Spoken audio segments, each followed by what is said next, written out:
Mizo Idol top 5 zan ni na live band tenen an zaya chuta chuanin chamring nula lal nei pui tharte hla lal telal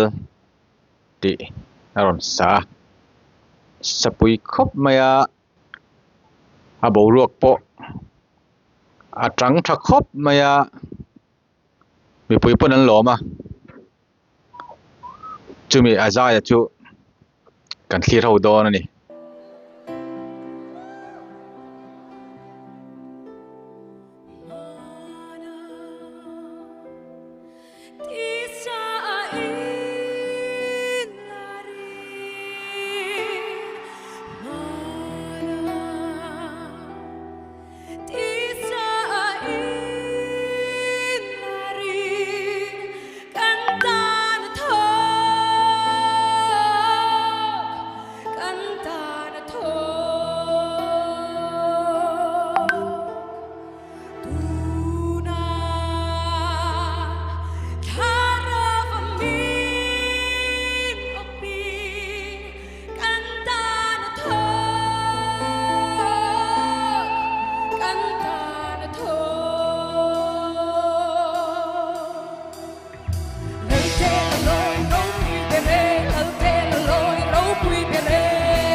lahi